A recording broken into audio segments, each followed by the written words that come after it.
Oh, kumusta? Pag-usapan natin ang life insurance dito sa Canada.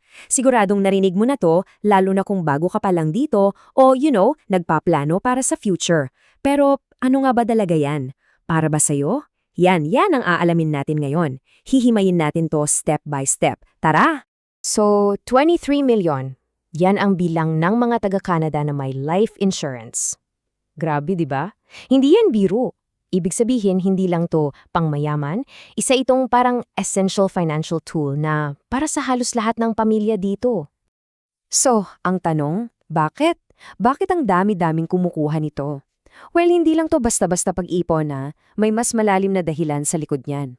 Isang dahilan na umiikot sa mga taong pinakamahalaga sa atin. Okay, isipin nyo ang life insurance para lang siyang financial safety net. Isang safety net para sa mga mahal mo sa buhay. Ito yung paraan mo para masigurong kahit anong mangyari sa'yo, hindi sila mahihirapan financially. 'Di ba? Ito yung pagpapakita ng pag-aalaga na kahit wala ka na, andyan pa rin. So paano to sa totoong buhay?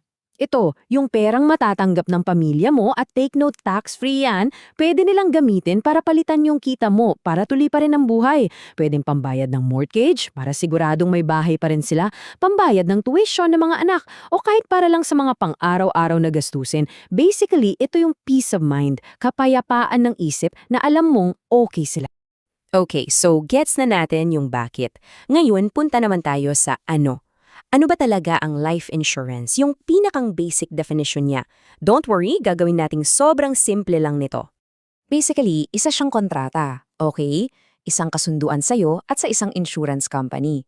Ganito yan, magbabayad ka ng regular na amount, ang tawag dyan premium.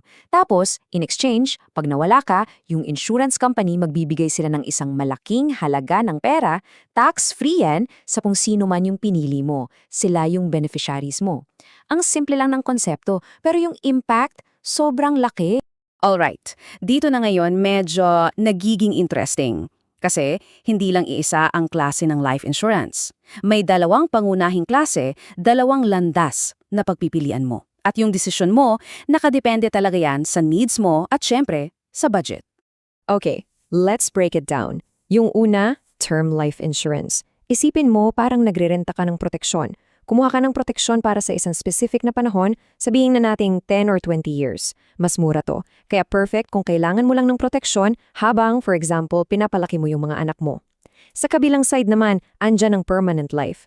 Ito parang bumili ka na ng proteksyon. Panghabang buhay ang proteksyon mo at may kasama pa tong parang savings account, yung tinatawag na cash value. Pero dahil life lang to at may savings, as expected, mas mataas ang bayad. Okay, the big question, magkano? Magkano ba talaga to? Kasi yan naman talaga ang importante, di ba? Para makapag-budget tayo ng tama. And to be honest, para sa karamihan, dyan talaga nagkakatalo sa presyo. At yung pagkakaiba, malaki talaga.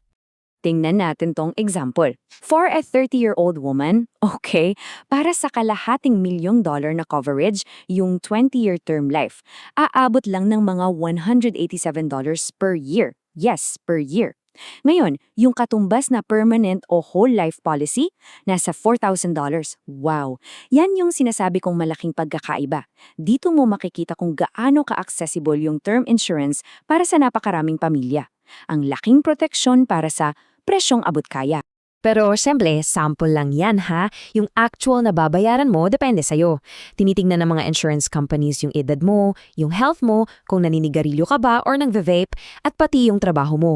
Pero ito ang pro tip, pag mas bata at mas healthy ka kumuha, mas mura, kaya wag nang patagalin. So, ngayon na napag-aral mo na yung basics, baka iniisip mo, sige, paano ako magsisimula? Madali lang. Ito ang mga unang hakbang na pwede mong gawin. Okay, 1. Alamin mo muna ang needs mo.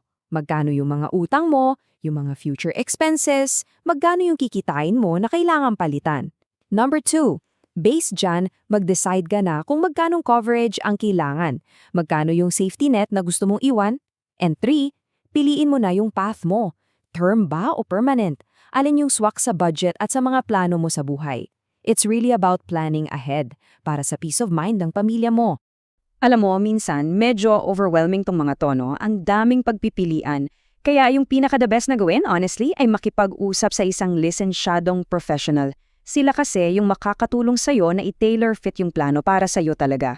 For example, pwede kayong kumonekta sa isang financial services provider tulad ng Moneris Financial Services, yung info nila andyan sa screen. Tandaan, ang tagkuha ng tamang payo, yan yung pinaka-importante para makagawa ka ng tamang desisyon para sa pamilya mo. So, sa huli, babalik tayo sa pinaka-importanteng tanong. Kasi ang life insurance, hindi naman talaga to para sa atin, di ba? Para to sa kanila, para sa mga taong iiwan natin. Ito yung paraan para masigurado yung future na gusto mong ibigay sa kanila kahit anong mangyari. So, ang tanong ko sa'yo, anong financial future ang gusto mong iwan para sa mga taong mahal mo?